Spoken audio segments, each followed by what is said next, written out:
تو بھارت کا جو ایٹمی مواد کے حوالے سے خطرناک ملک بن گیا ہے، اور ساتھ ساتھ میں وہ ایک غیر ذمہ دار ایٹمی ملک کے علاوہ ایک نسل پرست حکومت بن گئی ہے، جس طرح کی جنوبی افریقہ کی ملک تھی، اور جو اس سے انتہائی خطرات پیدا ہو گئے ہیں، غیر ذمہ دار بھی ہے اور ایک انتہائی نسل پرست بھی ہے، جس سے کہ جو خطرات پاکستان کے لیے کہے جا رہے تھے وہ اس وقت انڈیا پہ مکمل صادق آتے ہیں کہ صاحب وہاں سے ڈرٹی بم بن سکتا ہے، وہاں سے جو ہے وہ کسی دہشت گرد کے ہاتھ لگ سکتا ہے، کچھ بھی ہو سکتا ہے۔ تو اب صورتحال یہ ہے، پاکستان میں تو دہشت گردی کے جو واقعات ہو رہے تھے، اچھا اس کے ان واقعات کے پیچھے بھی عالمی طاقتیں شامل تھیں، سارا ہمارے یہاں کوئی دہشت اور گردی ہمارے لوگ نہیں کرتے الزام ہیں، ہم یہ پر ڈالا جا آپ رہا کر تھا۔ رہے ہیں۔ اب بھی جو ہے تربت میں اور اس جگہ پر ایک اور بات بھی نہیں ہوئی ہے جی جو کہ اداروں کو دیکھنا چاہیے کہ وہاں پر جو تربت کے علاقے میں اور یہ گوادر کے علاقے میں یہاں پر جو ہے یہ وائی فائی کو جو ہے عام کر رہے ہیں، اور اس کے اندر اس کے مطلب یہ ہوگا کہ دہشت گردی کی کھلی چھٹی ہوگی، تو وہ اور ان لوگوں کو جو ہے جو زیادہ سے زیادہ لوگوں کو تربیت دے رہے ہیں کہ وہ جو ہے وہ سوشل میڈیا پہ آئیں اور اپنے بیانات کو کریں، تو یہ بھی خطرے کی علامت ہے۔ یہ سہولیات تو دینا ایک مجبوری یوں بھی ہے کہ گوادر پورٹ آپ جب نہیں آپریٹ کر وہ رہے ہیں، ٹھیک ہے، لیکن ہم نے نہیں لیکن کہہ رہے check and balance- لیکن وہ امریکہ اپنے جو ہے لوگوں کو تربیت دے رہا ہے جی کہ وہاں پر جو زیادہ سے زیادہ سوشل میڈیا پہ یوٹیوبر آ جائیں، اس کا کوئی نظام بنانا چاہیے، اس کو کاؤنٹر کرنے کے لیے کوئی نظام بنانا چاہیے، چیک ہاں اینڈ وہ بیلنس بنانا ہونا چاہیے، تو چاہیے۔ لیکن ہم تو مطالبہ کر رہے ہیں نا حکومت سے، تو ابھی یہ تو پہلی خبر دے رہے ہیں نا کہ وہاں پر اس طرح کے واقعات ہونے جا رہے ہیں۔ اچھا میرے صاحب، یہ جو ابھی آپ نے تربت والے واقعہ کی ذکر کیا آپ نے، مچھ میں، کوئٹہ میں متواتر پچھلے ہفتے اس طرح کے واقعات ہوئے،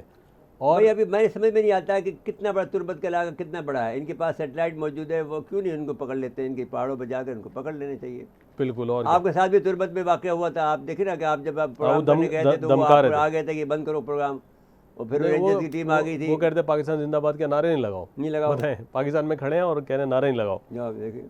تو خیر نیٹ ورک وہاں موجود ہے دہشت گردی کا، اس کے پیچھے بھی عالمی طاقتیں ہیں۔ نہیں لیکن یہ کہ ہم توڑ سکتے ہیں، اس کو کیوں نہیں توڑ رہے ہیں؟ ہم توڑنا چاہیے کیونکہ ہمارے پاس تو بہت زیادہ انفارمیشن ہے۔